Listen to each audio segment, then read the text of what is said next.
The grand deception. The golden afternoon sun reflected on the calm waters of Parati Bay, while the last flowers were placed on the ornate altar erected by the sea. Murano crystals hung from noble wood structures, catching the light of dusk in a spectacle of colors that seemed to dance to the gentle rhythm of the breeze. Vintage champagne glasses awaited the 400 hand-picked guests from the country's business, political, and artistic elite. Nothing less would be expected from the wedding of Ethan Miller, the man who transformed a small family hotel chain into a global luxury hospitality empire. Behind the scenes of the ceremony, Ethan adjusted his Italian silk tie in front of the mirror. At 40, his angular and well-groomed face did not reveal the sleepless nights dedicated to expanding his business. His brown eyes, always calculating, now showed a different shine. It wasn't exactly happiness, but the satisfaction of someone who completes a particularly advantageous transaction. "Just 20 more minutes, Mr. Miller," his personal assistant said, checking the Swiss wristwatch he had received as a gift from his boss after closing a particularly lucrative deal the previous year. "Is everything going as planned?" Ethan asked, running a hand through the graying hair at his temples, the only concession his pride made to the passage of time. "Absolutely everything, sir. Ms. Isabella is stunning. The VIP guests have already started to arrive, and the press is strategically positioned to capture the best moments." Ethan nodded, satisfied. His marriage to Isabella Scott, the digital influencer who had won millions of followers with her luxurious and seemingly spontaneous lifestyle, was the perfect complement to his public image. At 28, Isabella represented youth, beauty, and, most importantly, the ability to connect the Miller brand to a generation of consumers who valued exclusive and shareable experiences. On the other side of the historic city, in a small house with whitewashed walls and blue windows facing the sea, Laura Anderson stared at her reflection in the old dressing table mirror. At 30, her delicate face bore subtle marks of a pain that no makeup could disguise.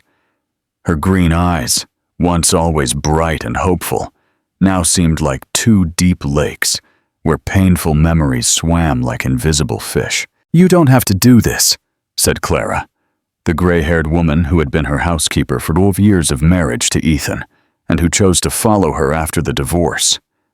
"Leave them with their falsity and their money. You're finally building something new here." Laura ran her fingers over the rough surface of an unfinished ceramic vase, one of the art pieces she had begun to create since moving to Parati, 6 months after the humiliating divorce. "It's not for him, Clara," she replied in a calm voice as she pinned her brown hair in a simple bun. "It's for myself. For 15 years, I lived in his shadow, believing I wouldn't be complete without bearing a child. I allowed him to define my worth." She stood up, smoothing her simple white cotton dress. "Today, that ends." Under Clara's worried eyes, Laura picked up a small, carved wooden box with marine motifs, the work of a local artisan who had become her master and friend. At the luxurious seaside resort, the ceremony began with a precise timing. Isabella emerged at the end of the red carpet, stretched over the white sand, her high-fashion dress shimmering with thousands of crystals that caught the golden light of the setting sun. Ethan waited for her with a rehearsed smile, aware of the cameras that were recording every moment of the event, estimated at 2 million reais. The guests murmured in admiration as the bride advanced gracefully down the makeshift aisle. Celebrities, politicians, and business people discreetly raised their smartphones to capture the perfect moment for their own social media. No one noticed the solitary figure who approached from the side of the beach, walking determinedly toward the ceremony. The officiant had just begun his speech about unity and commitment when a growing buzz began to spread among the guests. Ethan, annoyed by the interruption in his carefully planned moment, turned to identify the source of the disturbance. That's when his eyes met the familiar face he never expected to see again in that context. Laura walked calmly between the rows of chairs, her simple dress contrasting dramatically with the ostentatious luxury around her. The security guards hesitated, seemingly confused about how to act in the face of the groom's ex-wife, who advanced with silent dignity. "Get them out of here, now," Ethan ordered in a low voice to the head of security. But Laura had already reached the small pulpit where the microphone rested. Before any security could stop her, she took it in her hands. The silence that followed was so absolute that one could hear the gentle breaking of the waves on the beach. "Good afternoon, everyone." Her voice was clear and surprisingly firm. "I only ask for a few minutes of your time. I promise I'll be brief." Ethan took a step forward, but Isabella held his arm, her eyes fixed on Laura with a curiosity that bordered on fascination. "Many here know me as Ethan Miller's ex-wife," Laura continued. "For 15 years, I was Laura Miller, the perfect hostess, the dedicated wife, the woman who failed in her most important mission, to give an heir to the Miller empire." The murmurs returned, now more intense. Flashes fired frantically. Exactly 1 year ago, Ethan announced our divorce to the press, explaining that I had hidden from him my inability to have children naturally. A convenient lie that turned me into the villain of the story and justified his relationship with Isabella, which began just 3 months after our separation. Laura opened the small wooden box she was carrying and took out some papers. What Ethan never told anyone is that, during our last year together, we did fertility treatments, and against all odds, we managed to create viable embryos that were frozen. She paused, her eyes meeting Ethan's. Embryos that legally belonged to both of us. Ethan's face visibly paled. The camera flashes intensified. After the divorce and all the public humiliation, I decided to use my legal right to these embryos, not for revenge, but because after 15 years of dreaming of being a mother, I realized that I didn't need Ethan to fulfill that dream. Laura turned to face Isabella directly, whose confident smile was beginning to falter. "Today I didn't come here to ruin your party, Isabella.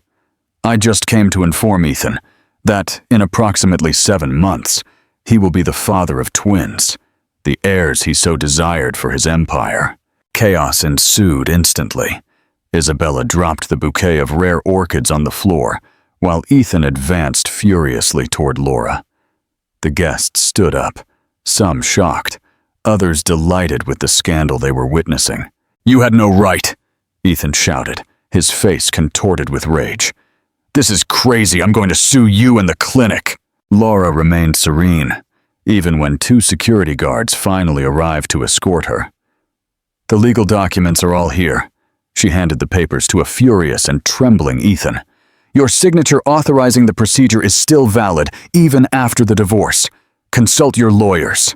As she was led away from the ceremony, Laura cast one last look at Ethan.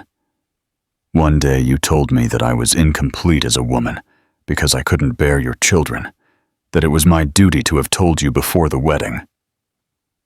Her voice showed no anger, only a deep sadness. "Today, I understand that you were right about one thing. There were lies in our marriage. They just weren't mine." In the days that followed, the scene of the interrupted wedding went viral on social media.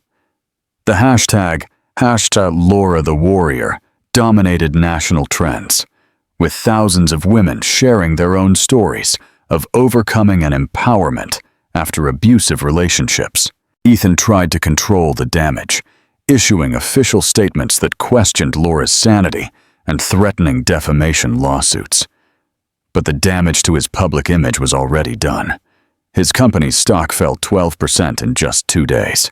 Isabella, in turn, maintained a strategic silence, limiting herself to publishing a single photo on her social media.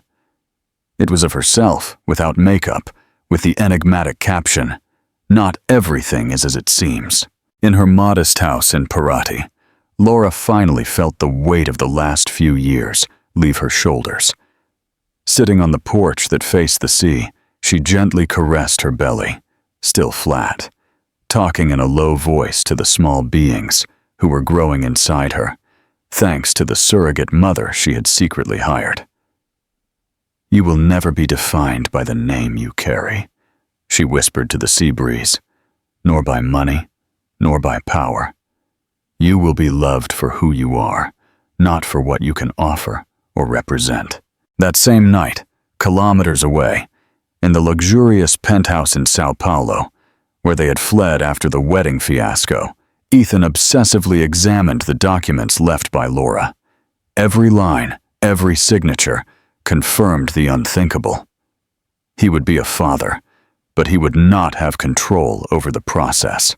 Isabella watched him from the office door, her calculating eyes evaluating the man who now seemed much smaller than the corporate giant the world knew. "And now?" she asked finally, her voice revealing more curiosity than concern. Ethan looked up, his face a mask of contained fury. "Now we're going to counterattack. No one does this to me and gets away with it."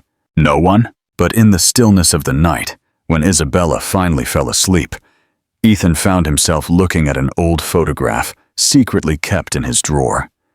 He and Laura, 10 years earlier, smiling on a deserted beach in Parati, before the obsession with success consumed his ability to simply be happy. The man who had built an empire based on absolute control now faced the only thing he could never completely control: fate.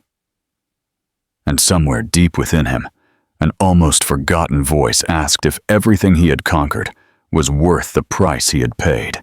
Meanwhile, in her seaside home, Laura fell asleep peacefully for the first time in years, lulled by the sound of the waves and the promise of a new dawn. Her battle was just beginning, but now she was fighting on her own terms, no longer in the shadows of a man who confused power with worth. The starry sky of Parati silently witnessed the beginning of a story that would forever unite these very different lives, connected by bonds stronger than contracts or social conventions. Because some bonds, as Laura would discover in the following months, transcend time, pride, and even the deepest resentment. They are the invisible bonds that make us human, vulnerable, and ultimately true. And as the moon shed its silver light on the calm waters of the historic bay, fate began to weave its intricate web, setting the stage for a journey of redemption that none of those involved could imagine. A new reality. 6 months after the wedding scandal, the sun rose over Parati Bay, painting the sky orange and reflecting in the mirrored windows of the newest hotel in the Miller chain. On his panoramic terrace, Ethan watched the horizon with tired eyes, holding a glass of rare whiskey. He hadn't slept, as was often the case in recent months. "You should rest," said Isabella, approaching in her silk robe. "The inauguration isn't until 7 p.m. Ethan didn't turn around. "I had another call from the lawyers yesterday. More trouble with Laura? She refused the deal. I offered $5 million to make those children disappear." An enigmatic smile crossed Isabella's lips. "Laura was never motivated by money. You should know that." "Everyone has a price," he replied. "Not everyone. And maybe that's what bothers you most about her." Ethan pulled away from Isabella's touch, heading to the closet. As he chose a suit, his gaze fell on a small, hidden wooden box. For a moment, his hand hesitated, as if considering opening it. Instead, he closed the drawer forcefully and chose a perfect charcoal suit to convey power during the press conference. A few kilometers away, Laura awoke to the soft crying of one of the twins. Her bare feet touched the cold floor as she headed to the room where Leo and Liam, now 3 months old, slept in identical cribs. "Good morning, my little early bird," she whispered, lifting Leo, whose brown eyes, identical to his father's, stared at her curiously. "Let's let your brother sleep just a little longer." Laura walked to the porch, cradling the baby against her chest as she contemplated the same sunrise that Ethan was watching.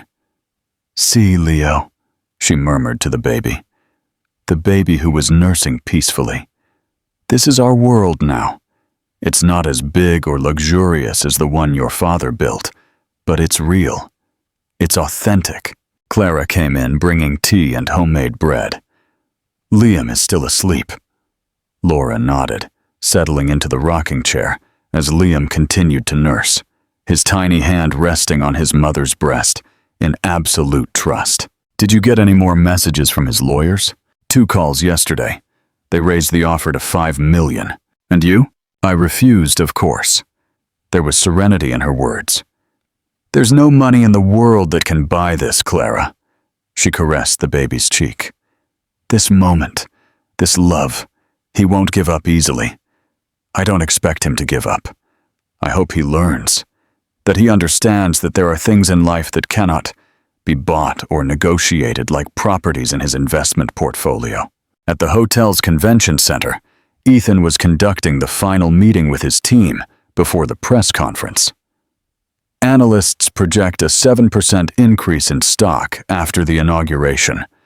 Daniel Costa, his financial director, informed him.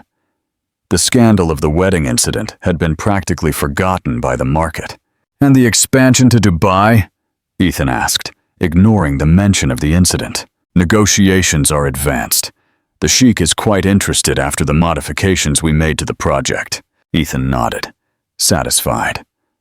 The conquest of the Middle Eastern market was the next step in his plan to transform the Miller chain into a global brand. Nothing would divert his focus. "Excellent. I want the preliminary contract by the end of the month, and prepare a statement about the international expansion for tonight's cocktail party." Isabella came in, stunning in a red dress that accentuated her perfect curves. "Ready to shine, darling?" she asked, adjusting his tie in a rehearsed gesture of intimacy that photographers captured through the glass walls. "I always am." Remember, during the press conference, focus on the sustainable aspects and the program with local artisans. The press loves that kind of story. Isabella nodded, instantly adopting the expression of a proud and socially conscious wife. "I know exactly what to say." And she did. In the 6 months of marriage, Isabella had adapted perfectly to the role of brand ambassador. Her social media, once dedicated to fashion and lifestyle, now included content on sustainable hospitality and conscious luxury. What no one saw were the nights they slept in separate rooms, the tense dinners, the growing emptiness between them, disguised by expensive jewelry and extravagant trips that Isabella displayed on Instagram. At the ceramics studio, where she worked 3 days a week, Laura carefully molded a vase on the wheel.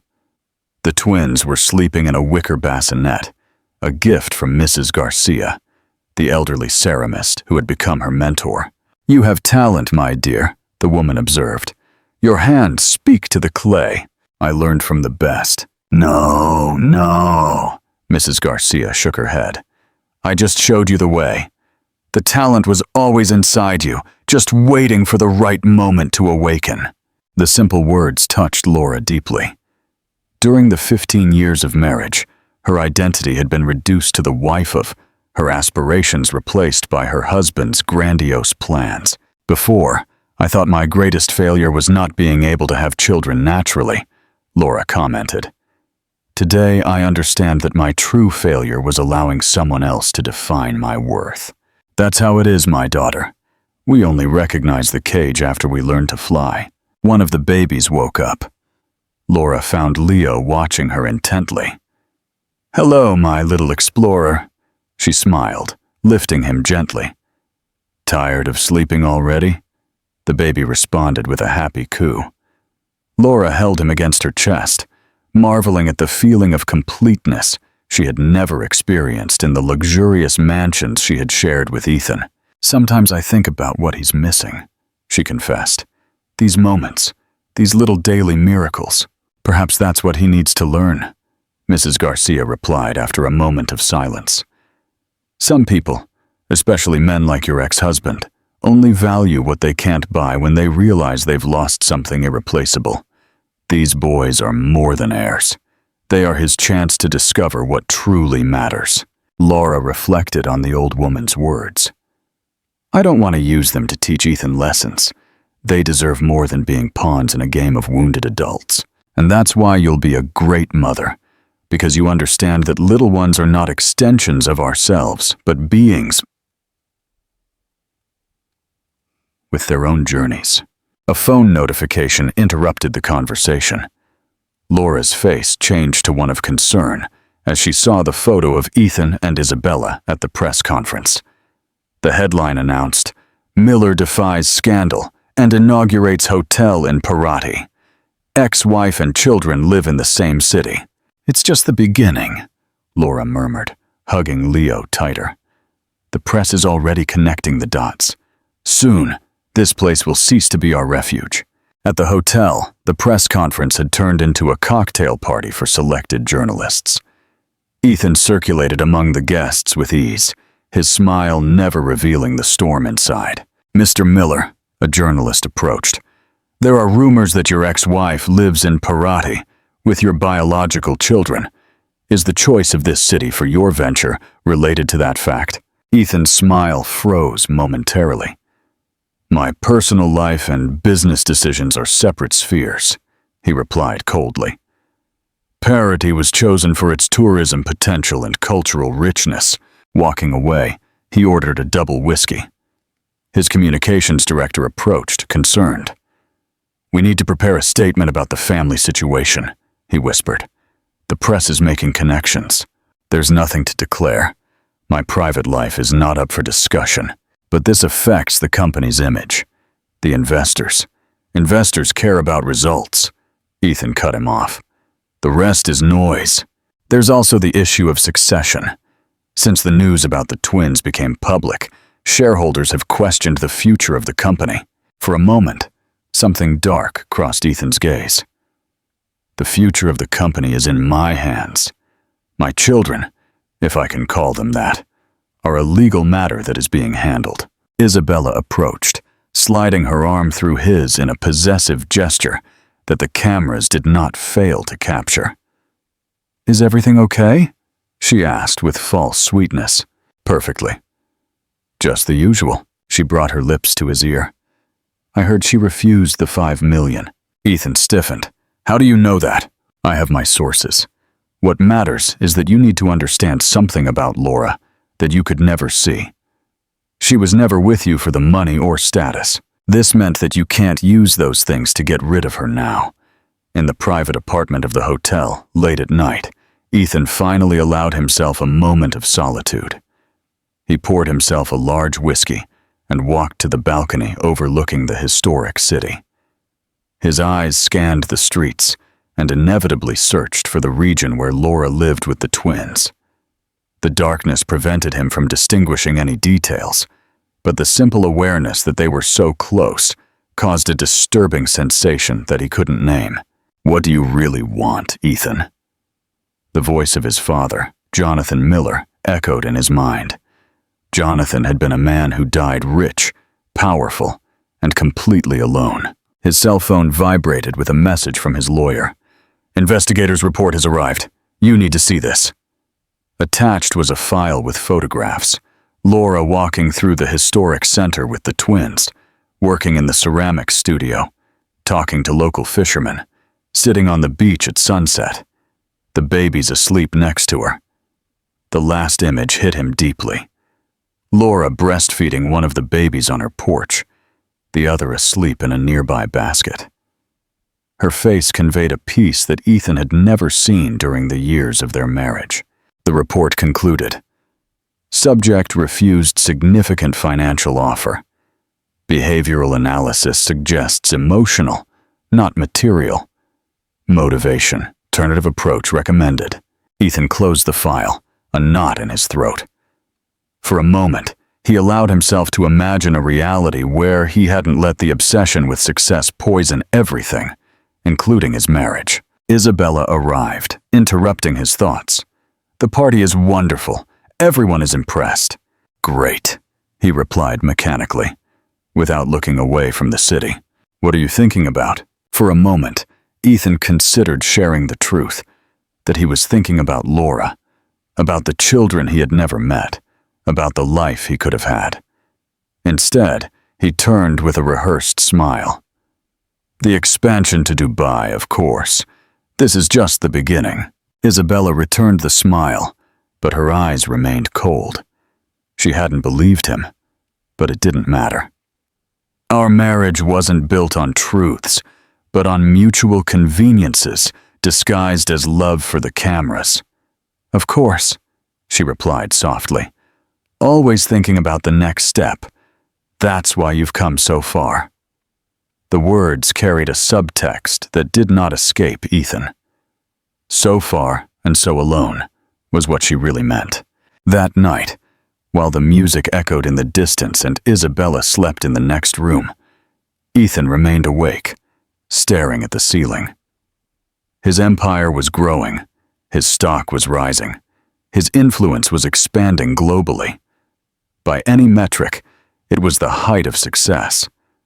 So why, when he closed his eyes, was all he saw the serene smile of Laura breastfeeding the children he refused to know? The inauguration of the Miller Royal Pareti Hotel was the most talked about event in the historic city. Colored lights projected onto the imposing facade, while celebrities and business people paraded down the red carpet. In her apartment, in the historic center, Laura rocked the twins, while the distant lights of the inauguration reflected on the ceiling.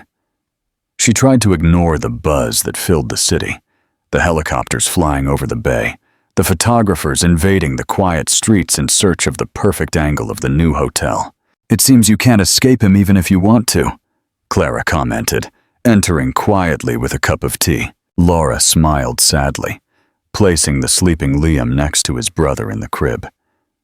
"It's not him I'm trying to escape, Clara. It's this artificial world, this life of appearances. The reporters keep calling. 3 were at the door today. Did you say we're out of town?" "As we agreed, but I don't know, Mom. I don't know how long that story will work." Laura sighed, looking at the angelic faces of her children. She knew this would happen eventually. She just hoped to have more time before the storm reached them. The distant sound of fireworks filtered through the windows. The official inauguration had begun. Laura closed her eyes, feeling a pang of pain. It wasn't jealousy or regret. It was something more subtle. Perhaps nostalgia for a life that had never truly existed. "Do you still love him?" Clara asked softly. "No," Laura replied after a moment. "I don't love the man Ethan has become, but maybe I still have affection for the ambitious young man I met. The one who dreamed of building something meaningful, not just accumulating power." At the Miller Royal Hotel, Ethan toasted the success of his venture. His calculated smile never reached his eyes. By his side, Isabella was dazzling in a dress that perfectly matched the hall's decor. A coincidence carefully planned by the public relations team. "To the future," he declared, raising his glass. "To the global expansion of the Miller experience, taking Brazilian refinement to the world." Polite applause echoed through the hall. Cameras flashed, capturing the moment that would grace magazine covers. Only the most observant would notice the tension in Ethan's jaw, the way his eyes occasionally strayed to the windows overlooking the historic center. "You're distracted," Isabella whispered through gritted teeth, without losing her smile. "Focus. The ambassador from the Emirates wants to talk about Dubai." Around midnight, when the party reached that point of controlled relaxation that only high-quality alcohol provides, Ethan received a discreet signal from his head of security. "What happened?" he asked as soon as they were alone in his office. "We have a problem, sir. She's here." Ethan's heart involuntarily sped up. "Laura? Impossible." "Not Laura, sir. The other one." Ethan felt his blood run cold. "Where?" "At the main bar. She arrived with press credentials. Our staff only identified her once she was inside. Get her out of here, discreetly. She claims to have information about your family situation. She threatened to make a scene if she's forced to leave." "How much does she want?" "She didn't mention money. She said she wants to talk directly with you, in private. After a moment of reflection, Ethan straightened his posture. "Bring her here," without Isabella noticing. 5 minutes later, a woman of approximately 40 years old entered with confidence. Her brown hair had gray streaks, and her face, although marked by lines of worry, still held traces of the beauty that had once attracted Jonathan Miller, Ethan's father. "Teresa." Ethan greeted his stepmother coldly, only 6 years older than him. "To what do I owe the pleasure?" The woman smiled, but the gesture didn't reach her tired eyes. "Aren't you going to invite me to sit down? Your father would have considered that rude. My father has been dead for 5 years, and you weren't welcome in his life for the last 10. Tell me what you want and leave. I have 400 guests waiting. 400 people who mean absolutely nothing to you, while you ignore the few who really matter. I'm not talking about myself. I'm talking about your children." Teresa removed a yellowed envelope from her purse. "I found this among your father's belongings. I thought you should see it, considering your current circumstances." "What kind of game is this?" "No game, just the truth your father hid from you and Laura throughout your entire marriage." With reluctance, Ethan opened the envelope. Inside, he found old medical documents, dated from the 2nd year of his marriage. His eyes quickly scanned the pages, widening in shock. This can't be true," he murmured, his voice losing its usual firmness. "But it is," Teresa confirmed. "Your father discovered that you had a genetic problem that severely compromised your fertility, long before Laura discovered her own condition. Jonathan knew that your chances of having children were minimal, but instead of telling you the truth, he let Laura carry the burden of guilt for the lack of heirs alone." "Why would you show me this?" Ethan finally asked. "Why now?" Teresa stood up. "Because for years I watched your father destroy everything in the name of legacy, of the empire, of the appearance of perfection. I saw what that did to him, a bitter, lonely man, incapable of recognizing the worth of the people who truly cared. And I see you following exactly the same path, step by step, destroying your chance at real happiness. You hate my father. Why would you care about me?" "I don't hate Jonathan," Teresa replied softly. "I loved him deeply, even when he discarded me, just as he did your mother, as you did with Laura." She walked to the door. "I only realized too late that love doesn't mean accepting to be destroyed by someone who chose power above all else." When the door closed, Ethan remained motionless, the documents scattered in front of him. The truth, the one that his father and he himself had buried for years, was now emerging. Laura was never the only reason for the absence of children. He carried the same defect that he had mercilessly used to publicly humiliate her. The hypocrisy of the situation hit him hard. For years, he had secretly blamed Laura, using her condition as a justification for his emotional distance. And then, he turned that private guilt into public humiliation to facilitate his transition to a more advantageous relationship with Isabella. "Ethan?" Isabella's voice filtered through the door. "The journalists are waiting for the interview. Is everything okay?" Quickly, he put the documents in the desk drawer, locking it. "1 minute," he replied, his voice returning to its controlled tone. "Who was that woman?" Isabella asked, as they walked back to the hall. "No one important, just a journalist trying to get an exclusive. A journalist who made you look like you saw a ghost?" Before he could answer, they were interrupted by the press officer. Ethan assumed his rehearsed posture, answering questions about investments and expansion, with the confidence of someone who controls every variable of his existence. But under the surface, a thought persisted. If his father had lied about this, what else had he lied about? If Ethan had built his adult life following in his father's footsteps, how fundamentally wrong would his choices be? Hours later, in the presidential suite, Isabella carefully removed her makeup in front of the mirror. "Are you going to tell me what really happened?" she asked, her eyes meeting his through the reflection.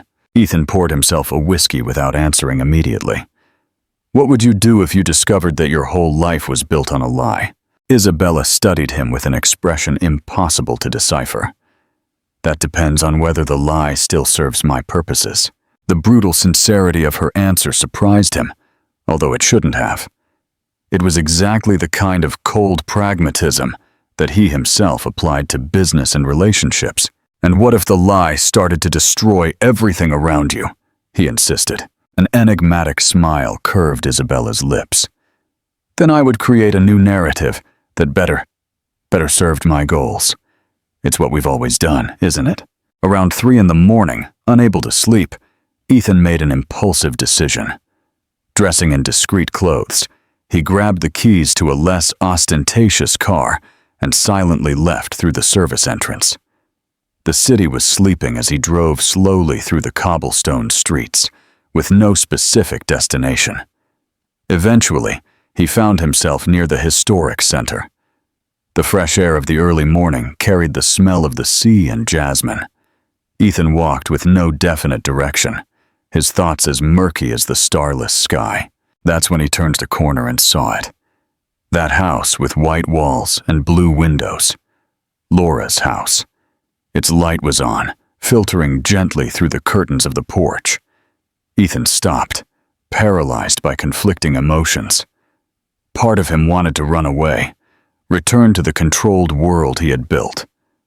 Another part compelled him to cross the street, knock on the door, and confront the truth he had denied. The porch door opened. Laura appeared, cradling a baby against her chest. Even from a distance, Ethan could see the serene expression on her face as she murmured soft words to the child. His son. For 15 minutes that seemed like an eternity. He watched Laura walk slowly along the porch, calming the baby. There was a sacred intimacy in the scene, something so genuine and pure that it made Ethan feel like an intruder. When Laura finally returned inside, Ethan remained motionless for a few more moments. A single tear escaped, running down his face. "What do you really want, Ethan?" His father's voice echoed in his mind. But this time, he felt only melancholy, as if he finally understood the true tragedy of Jonathan Miller's life. A man who would die rich, powerful, and completely alone. The next morning, to the surprise of his entire team, Ethan canceled all scheduled meetings. Dressing in informal clothes, he went to his lawyer's office. "I need you to prepare new documents," he announced without preamble. "I want to legally recognize the paternity of the twins and establish a visitation agreement with Laura. No games, no manipulations, no attempts at control." The lawyer could not hide his perplexity. "Mr. Miller, this completely contradicts our strategy. We were working to minimize your association with this situation." "The situation is my children," Ethan replied with a calm that surprised himself. "And this new approach is not a suggestion, it's an order." While the lawyer reluctantly took notes, Ethan looked out the window. On the other side of the square, local artisans were setting up their stalls, oblivious to the drama that was unfolding. Among them, he recognized a familiar figure, the elderly ceramist who had appeared in the investigators' photos.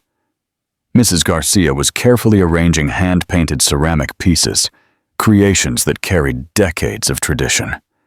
There was something in this authentic simplicity that touched him deeply, a counterpoint to the artificial world he had built. For a brief moment, he envied that old woman, who probably never owned a tenth of his fortune, but whose work and life seemed so profoundly aligned with something true. "There's one more thing," Ethan said. "I want to make a substantial donation to the Parity Traditional Craft Preservation Program, anonymously." Anonymously? But we would lose the opportunity for positive publicity. Ethan smiled slightly. Exactly. Some things deserve to be done just because they are right, not for what they can bring us in return. As he left the office, Ethan knew that the path ahead would be complex. He had no illusions that Laura would forgive him easily, or that he could simply erase years of hurt with a single gesture. Isabella would certainly not passively accept this change that threatened her plans. But for the first time in years, Ethan felt light, as if he had freed himself from a weight he didn't even know he was carrying. As he walked through the historic streets, mixing anonymously with tourists and residents, he allowed himself to imagine a different future. A future where success would not be measured by acquisitions or expansions, but by the ability to recognize and value what truly mattered, before it was too late. In the distance, the bells of the main church announced noon, their sound traveling through centuries. And Ethan Miller, the man who had spent his adult life trying to control every minute of his existence, allowed himself, just for a moment, to live fully in the present, without planning, without calculating, simply being.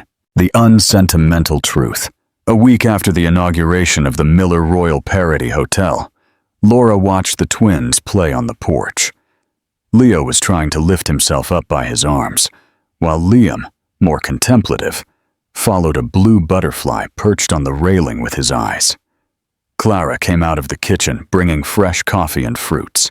The lawyer called again, she informed her in a low voice. He insists on setting up a meeting for today. Laura sighed. What did he say this time? Just that Mr. Miller has an important proposal and prefers to discuss it in person. An ironic smile curved Laura's lips. After using lawyers to keep us apart for months, now he wants a direct conversation? What changed? Don't you think this sudden interest is strange? First, the financial offer you refused, now this. I'm afraid it's some kind of trap. Ethan is many things, but he has never been dishonest in his intentions, Laura replied, surprising herself with her own defense of her ex-husband. Manipulative, calculating, obsessed with control? Yes, but he always made it clear what he wanted. She looked at her children, her heart overflowing with love. I told the lawyer I would agree to meet him, but with conditions. Here at my house, with you present and without lawyers or assistants. And what if he brings that wife of his? Clara asked, not hiding her disdain. I don't believe she'll come. Isabella is part of Ethan's public spectacle, not his personal battles. At the panoramic restaurant of the Miller Royal Hotel, Ethan watched the calm waters of the bay. Normally, he would be in a video conference with executives or reviewing financial spreadsheets, but today he felt strangely disconnected from the operations that used to consume his days. That's the third call from Dubai you've ignored this morning, Isabella said, approaching in a silk-embroidered outfit. What's going on? Ethan didn't look away from the bay. We need to talk, Isabella. Something in the gravity of his tone made her sit across from him, for the first time, genuinely attentive. About? I received the DNA results. It officially confirmed what we already knew.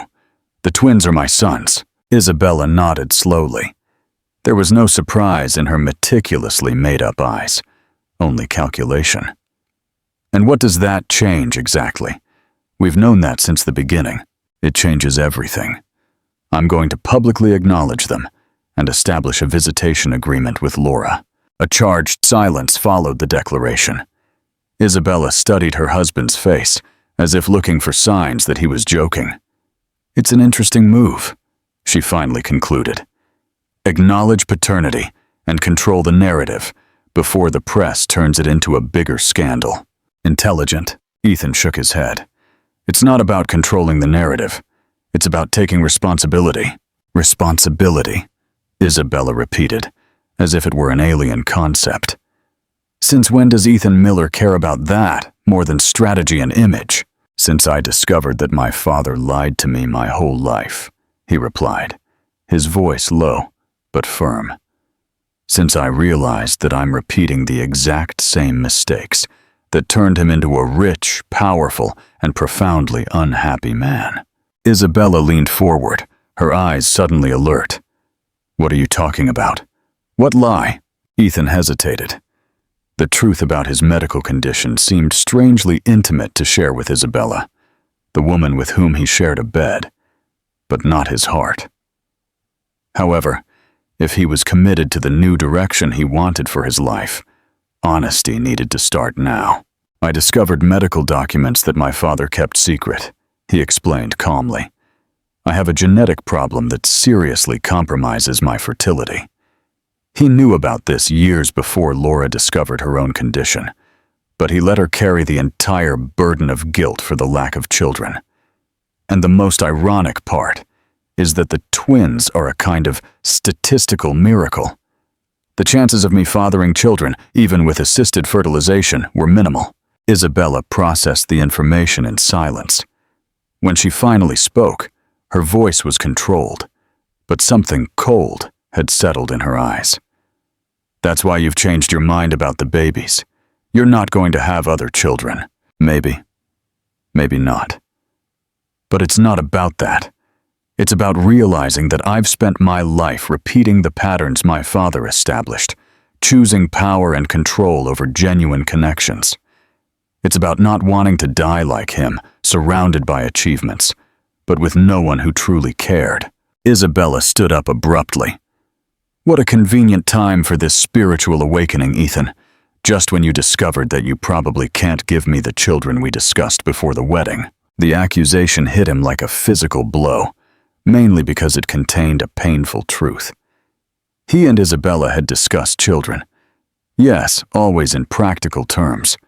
The perfect heirs for the empire, conceived at the ideal time in their careers. It's not just about children, he replied.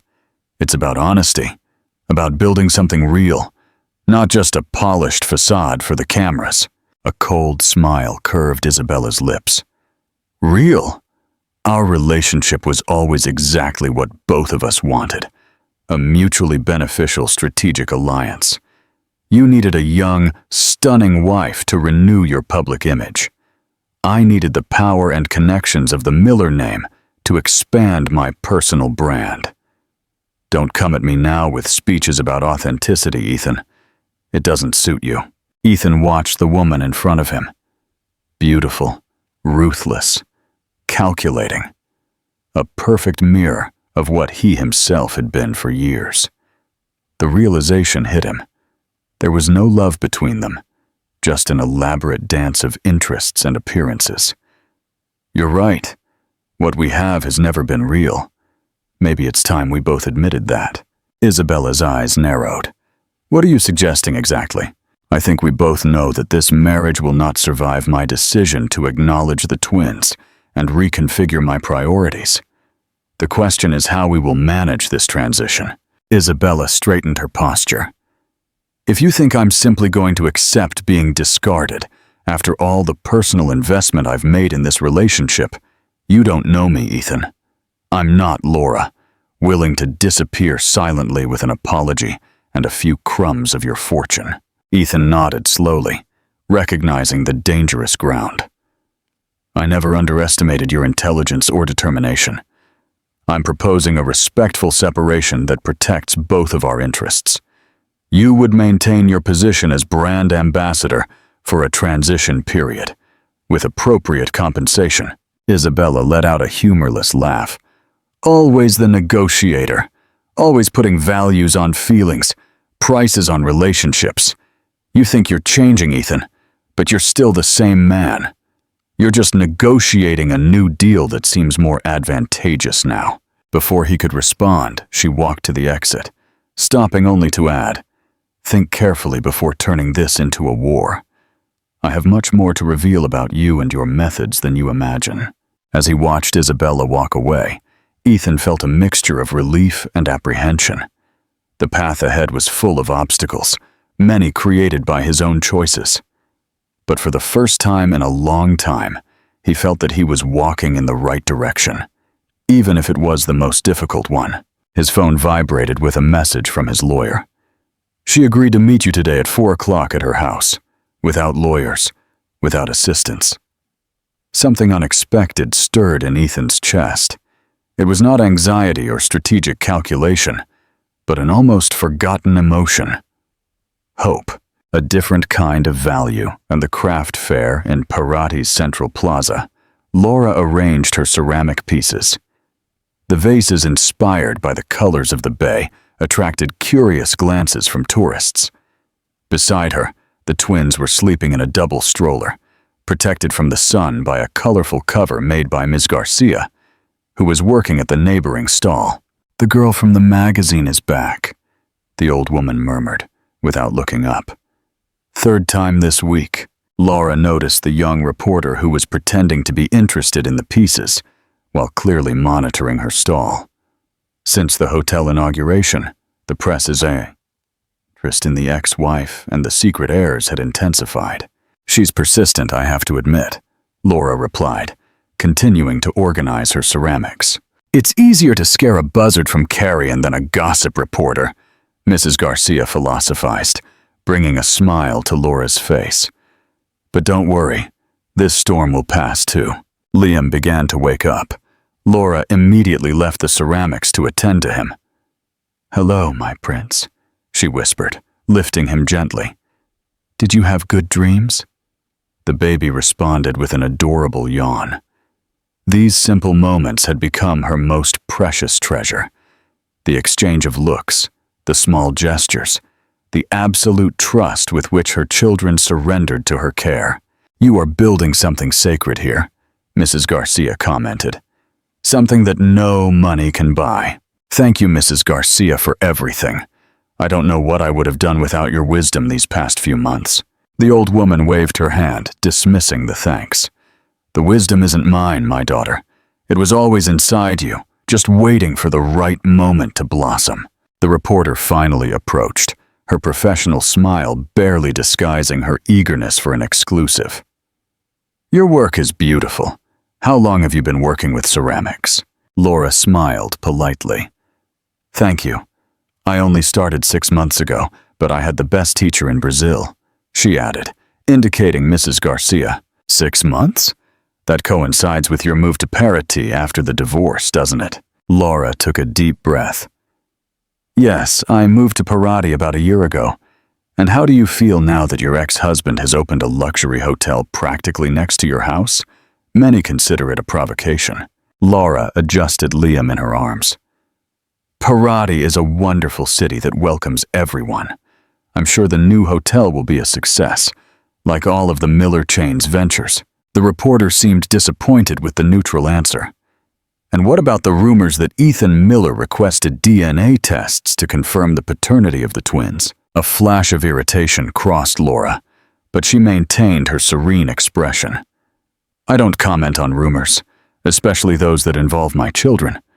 They deserve privacy and dignity." Before the reporter could insist, Mrs. Garcia intervened. "The lady has answered enough, don't you think? If you really want a good story, you should learn about the legend of the mermaid of Parati. They say she appears in the bay on nights of the full moon and grants wishes to pure hearts. But be careful what you wish for. Mermaids see beyond appearances, straight into people's souls." Disconcerted, the reporter mumbled a thank you and walked away, frustrated at not getting the bombshell statements she had hoped for. "Thank you, Mrs. Garcia," Laura whispered. "You are my guardian. I'm just tired of these news flies buzzing around a story that doesn't belong to them." The hours passed quickly. Laura sold 3 of her most elaborate pieces to foreign tourists and received a commission for a set of plates from a local restaurant. Small victories that filled her with genuine pride, not for the amount of money, but for the satisfaction of creating something with her own hands. When the church clock announced 3 o'clock in the afternoon, Laura began to pack up her pieces. The meeting with Ethan was approaching, and she needed to prepare, not just logistically, but emotionally. "It's going to be okay," Mrs. Garcia assured her. "Remember, you're not the same woman he knew. Your roots have grown, your spine has straightened, your heart has strengthened." Back at the house, Laura bathed the twins and dressed them in clean clothes. Not to impress Ethan, but because these small rituals of care helped her to center herself, to remember what truly mattered. Clara prepared lemongrass tea and organized the room, arranging colorful cushions on the wicker sofa and placing some of Laura's most beautiful ceramics on the shelves. "Are we not trying too hard to welcome someone who hurt us so much?" she asked, unable to hide her disapproval. Laura finished arranging her hair in a simple bun. "We're not doing this for him, Clara. We're doing it for the boys. They deserve to know their father, regardless of what happened between us. And what if he wants to take them from you? Then I'll fight with all my might. But I don't believe that's what he wants." At 4 o'clock sharp, the sound of a car parking alerted the two women. Laura took a deep breath, preparing for the meeting that would mark the beginning of a new chapter in her life. The gentle knock on the door seemed to carry the weight of the past, the present, and the possibilities of the future. Laura exchanged one last look with Clara, who nodded encouragingly, and walked to open the door and face the man who had been simultaneously the greatest love and the greatest disappointment of her life. The beginning of a new family. The golden afternoon of Parati embraced the historic city when Laura opened her door. Ethan, wearing simple clothes, jeans and a light blue shirt, without ostentatious symbols of power, seemed strangely vulnerable in front of her. "Hello, Laura." His voice was soft, almost hesitant. "Thank you for having me. Come in," she replied simply, stepping aside to let him pass. Ethan took a few steps into the living room, his eyes immediately drawn to the rug where the twins were playing under Clara's watchful eye.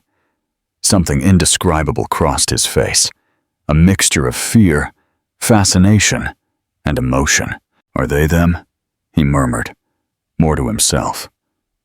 It wasn't a question, but a statement filled with reality. Laura nodded. "Leo and Liam. Leo is the more active one, always trying to lift his head. Liam is more observant, contemplative." Ethan remained motionless. "Can I approach?" "Of course," Laura replied, guiding him to the rug. Clara, though suspicious, moved away slightly. Ethan knelt slowly, his gaze fixed on the small beings who represented his past and his future. Leo, noticing the stranger, paused his attempt to lift his head and stared at Ethan with curious eyes, so similar to his own. "They're perfect," Ethan's voice failed. "So small and yet so complete." Laura sat beside him. "They are whole people from the first day, just waiting to reveal who they are." For a few minutes, silence enveloped the room, almost irreverent, as if everyone recognized the magnitude of the moment. Liam let out a small sound of contentment, his eyes following a streak of sun that danced on the floor. "I wanted to apologize," Ethan said finally. "Not just for the last few months, but for everything. For all the years I put ambition above connection, appearances above truth." Laura watched him intently, looking for signs of the calculating manipulation that had so characterized the end of their marriage. To her surprise, she found only a raw sincerity. "What changed, Ethan? A few weeks ago, your lawyers were trying to convince me to disappear with the children in exchange for money." Ethan finally looked away from the twins to face her directly. "I discovered something about myself, about my father, actually. That changed everything." With a controlled but emotionally honest voice, he explained about the medical documents revealed by Teresa, about the hypocrisy that had sustained his resentment, about the realization that he was repeating his father's same mistakes. "He died alone, Laura, surrounded by impressive achievements, but with no one who genuinely cared. When I looked at my life, I realized I was walking toward the exact same end." Laura absorbed the revelation in silence. The irony was not lost on her. For years, she had carried the weight of guilt for the lack of children, when, in fact, they both shared that condition. "Why would your father hide that from you?" she finally asked. Because, in his distorted view, it would have been perceived as weakness. And Jonathan Miller did not allow for weaknesses, either in himself or in his heir. Laura processed the information, connecting it with patterns she had observed during years of marriage. "I'm sorry you discovered this way, but I don't understand what you expect now." Ethan took a deep breath. I want to get to know my children, Laura, not to control them or turn them into pawns, not to use them as extensions of my ego. I simply want the chance to be present in their lives, to learn how to be a father, something I never had a good example of how to do. His gaze was direct, vulnerable. I'm not asking for forgiveness for what I did, nor am I expecting us to erase the past. I'm just asking for the opportunity to do better. From now on. Laura felt the weight of that declaration. It wasn't a simple request, but it also wasn't unreasonable. As much as Ethan had hurt her, the twins deserved the chance to know their father. This won't be easy, she replied finally. There's a lot of hurt, a lot of distrust to overcome. I know. Ethan nodded, and I'm willing to prove with time and consistency that my intentions are genuine. Leo let out a small cry that attracted everyone's attention. His little arms waved in the air, as if trying to reach for something invisible. He likes to be lifted up, Laura explained with a small smile. He loves the feeling of height, of seeing the world from a new perspective. Ethan looked at his son, then at Laura. A silent question in his eyes. She nodded slightly. With almost reverent care, Ethan lifted Leo into his arms for the first time. The moment father and son looked at each other directly was like a small miracle. Leo observed his face with the curious intensity of babies, then opened a toothless smile that lit up his small face. He smiled at me. Ethan's voice was filled with astonishment. He feels your emotion, Laura replied. Babies are wise that way. They perceive what is beyond words. Liam, not wanting to be left behind, began to make small sounds. Laura picked him up and sat beside Ethan, allowing the twins to see each other. They communicate with each other in a way we don't fully understand, she explained. Sometimes one wakes up moments before the other starts to cry, as if he knows his brother is going to need comfort. Ethan absorbed every word like someone thirsty for knowledge. How do you do it, Laura? How do you know exactly what they need, what they're feeling? The question was genuinely admiring, without any of the condescension that had so often marked their interactions during their marriage. I don't always know, she admitted honestly. Many nights I've spent awake trying to understand why one of them was crying inconsolably. It's a journey of constant discovery, of learning to listen beyond words. Clara intervened. I'll go prepare some more tea. Would anyone like some? Ethan carefully returned Leo to the rug. I'll have some, thank you. When Clara withdrew to the kitchen, Laura addressed more practical matters. How do you imagine this working, Ethan? Your life is completely different from ours. Ethan nodded. I don't have all the answers yet, Laura, but I know I want to be present consistently, not just as an occasional figure who shows up with expensive gifts, but without a real connection. I'm reevaluating many things in my life, including my professional priorities. And Isabella? The question was inevitable. Our marriage is ending. It was a partnership of mutual convenience, not a true union. The discovery about my medical condition just accelerated the inevitable. She won't accept that easily, Laura observed it. I'm aware, he replied. But some battles need to be faced, even when it would be easier to continue on the same comfortable path. The afternoon sun was beginning to change its angle. Liam fell asleep on Laura's lap, exhausted. Leo continued to explore the rug, occasionally looking at Ethan, as if reevaluating this new element in his small universe. Mrs. Garcia told me about your work with ceramics, Ethan commented, looking at the pieces on the shelves. They're beautiful, Laura. They have your essence in every curve, every shade. The sincere compliment caught her off guard. During their marriage, Ethan had rarely noticed her small projects or hobbies. Thank you, she replied simply. It's a job that connects me with something bigger. Each piece carries a bit of the tradition of this land, passed down through generations of skilled hands like Mrs. Garcia's. You found your place here. It wasn't a question, but a respectful statement. Laura nodded, looking out the window at the old roofs that stretched to the sea. Parity welcomed me when I was broken, Ethan. It offered me not just refuge, but purpose. These streets have stories that predate all of our little personal tragedies. The depth of the observation resonated between them. For a moment, Ethan glimpsed the woman Laura had always been beneath the wife of role he had inadvertently imposed on her. A complete person with her own perceptions. The conversation flowed to more practical matters, the baby's routines, health issues, preferences, and personalities that were already beginning to manifest. Leo has your determination, Laura observed, as the baby persistently tried to reach for a toy. He doesn't give up easily on what he wants. Ethan smiled, recognizing the trait. And Liam? What did he inherit from me?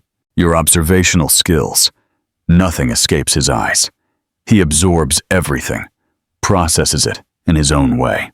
Time passed quickly, and soon the sun began to set. Ethan realized that he had been there for almost 2 hours, probably the longest period he had spent without checking emails or making business calls in years. I need to go, he finally said with visible reluctance.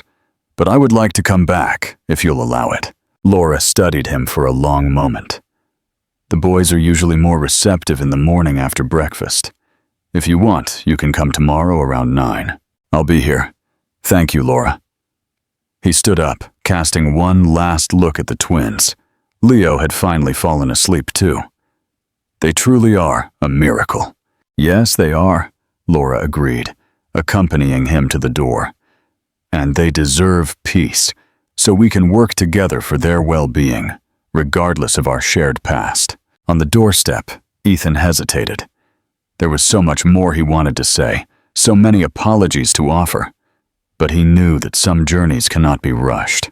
Until tomorrow, then, he said simply. Until tomorrow, Laura replied, gently closing the door. Ethan walked slowly through the historic streets.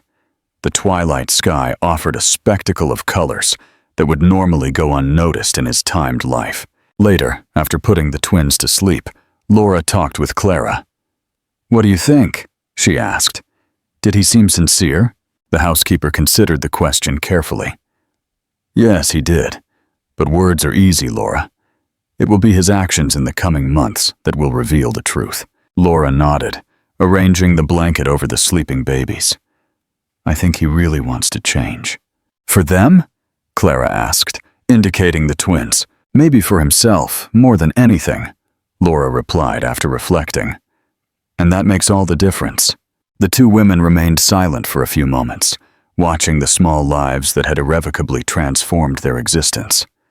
"I'm not ready to forgive him completely," Laura confessed. "Maybe I never will. But I'm willing to build something new for them."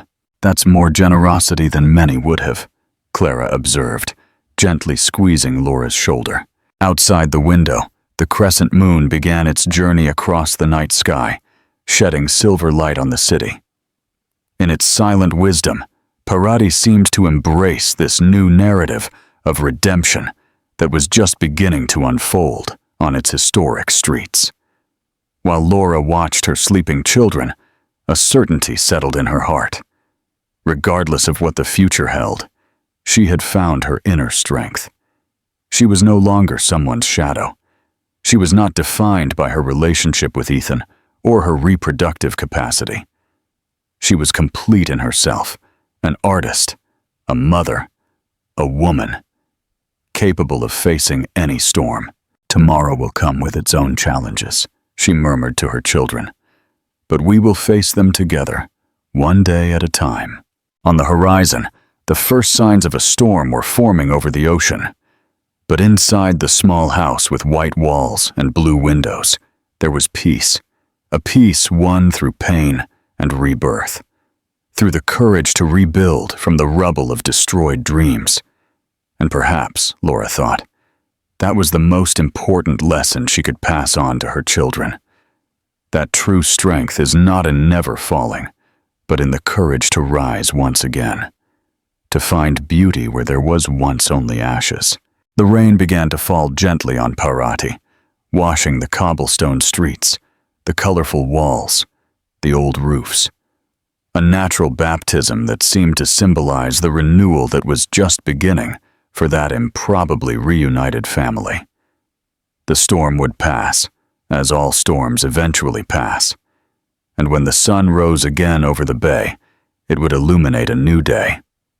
Not perfect, not without challenges, but carrying the promise of possibilities that only hearts open to transformation can truly embrace.